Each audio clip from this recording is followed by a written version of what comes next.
Daily Words of God. God and man cannot be spoken of as equals. His substance and his work are most unfathomable and incomprehensible to man.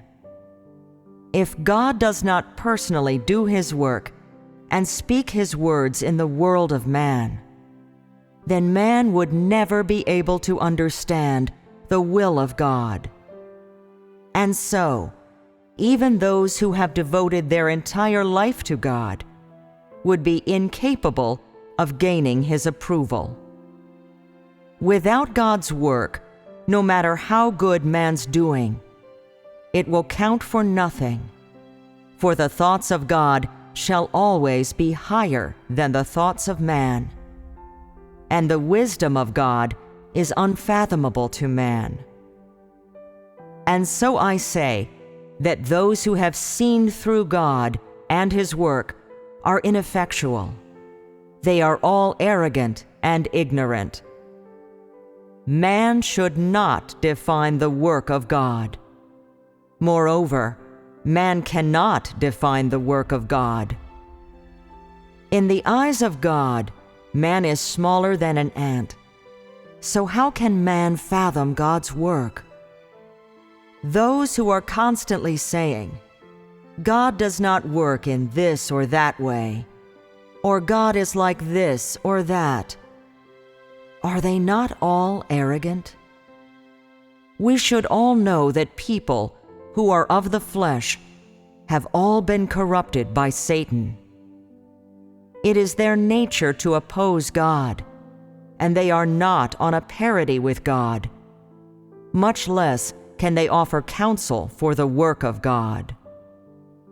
How God guides man is the work of God himself. Man should submit and should not hold such and such a view, for man is but dust.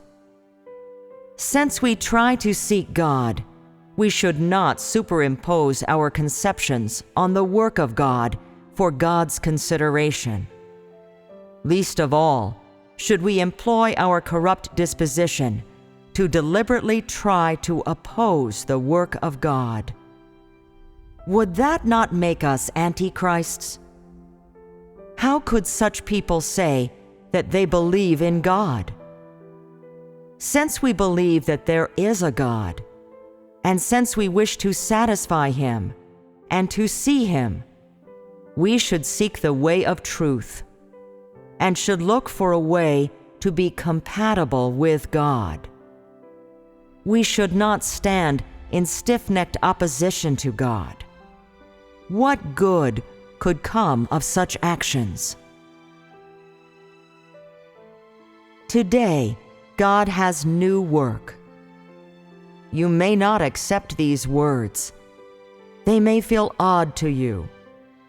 But I advise you not to reveal your naturalness, for only those who truly hunger and thirst for righteousness before God can obtain the truth, and only those who are truly devout can be enlightened and guided by God. Nothing will come of seeking the truth through quarreling. Only by seeking calmly can we obtain results. When I say that today God has new work, I am referring to God's return to flesh. Perhaps you do not mind these words. Perhaps you despise them. Or perhaps they are of great interest to you. Whatever the case, I hope that all those who truly yearn for the appearance of God can face this fact and give it careful consideration.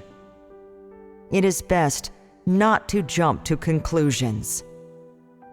This is the way that wise people should act. To study such a thing is not difficult, but requires each of us to know this truth. He who is God's incarnation shall hold the substance of God, and he who is God's incarnation shall hold the expression of God. Since God becomes flesh, he shall bring forth the work he must do. And since God becomes flesh, he shall express what he is, and shall be able to bring the truth to man, bestow life upon man, and show man the way. Flesh that does not contain the substance of God is surely not the incarnate God. Of this there is no doubt. To investigate whether it is God's incarnate flesh, man must determine this from the disposition he expresses and the words he speaks, which is to say, whether or not it is God's incarnate flesh, and whether or not it is the true way, must be judged from his substance.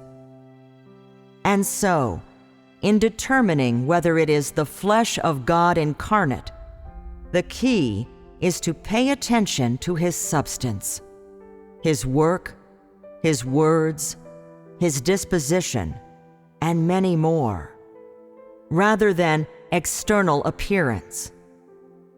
If man sees only his external appearance and overlooks his substance, then that shows the ignorance and naivety of man. External appearance does not determine substance. What's more, the work of God has never conformed with the conceptions of man. Did not the outward appearance of Jesus conflict with the conceptions of man? Were not his appearance and dress unable to provide any clues as to his true identity? Was not the reason why the earliest Pharisees opposed Jesus because they merely looked at his external appearance and did not take to heart the words that he spoke? It is my hope that the brothers and sisters who seek the appearance of God will not repeat the tragedy of history.